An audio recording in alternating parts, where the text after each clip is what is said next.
Do you consider yourself a giver? Do you think that sometimes this can come at a cost? On a scale of 1 to 10, how much of a giver are you? Are you generous with your time, with your patience, with your money? Do you ever think about the cost of being a giver? I'm Sage, I'm a growth coach, and the topic today is be careful not to loan out what you may need back. So, why should we think about what we are giving?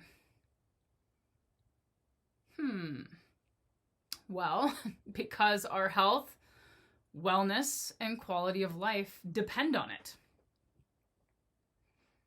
Yeah, you heard me right.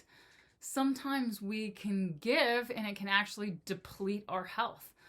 Or we can give and it can deplete the quality of our life. Also, you may be actually giving for the wrong reasons. For example, maybe you're giving because you're trying to make up for some unhealed trauma in your life. Okay, and lastly, why should we think about what we're giving? Well, some others won't. There are a lot of takers in this world. Now, does that mean just because there's a lot of takers that we should stop being givers? No, that's not what I'm saying. Okay? We just need some awareness. All right, here's a couple of quotes for you. Be careful not to loan out what you may need back. I'm not talking about money.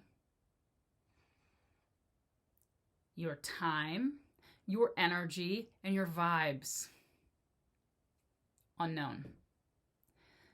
Also, be careful what you give up. Lord Dave. So, what questions to ask yourself? So, how much of a giver are you? And are you careful to monitor your giving? So, here are 3 ways to become a better giver. Number 1, do it for the right reasons.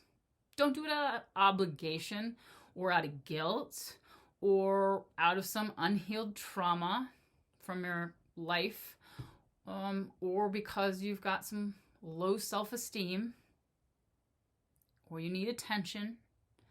Those are all bad reasons to be a giver. And all of those bad reasons will lead to that dip in our wellness. Okay? Number 2, set boundaries. There are too many takers in the world. So give and still be a giver, but keep your eyes peeled for those takers. And those takers need a nice fat boundary, right? Oh, here's a little bit, but don't keep coming back. Okay? And number 3, fill your cup first as often as possible. Now, yeah, you might have a sick kid and you're exhausted and you have to get up in the night for the 3rd time and you know you're blowing your sleep and your health and your wellness for your sick kid. That is not a moment we get to choose, really, that we're doing some giving. I guess you can still choose, but that would make you a terrible parent. So there are some times that are out of our control, but most times that we are giving are within our control.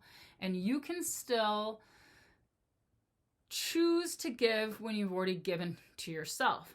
Now, I'm not talking about being selfish or greedy or any of those type of things. I'm talking about make sure you're feeling well and healthy and your giving is coming from a good place, that you have that time to give, right? Or that energy to give. You're not down to your last little snippet of energy and now you just gave that away, okay?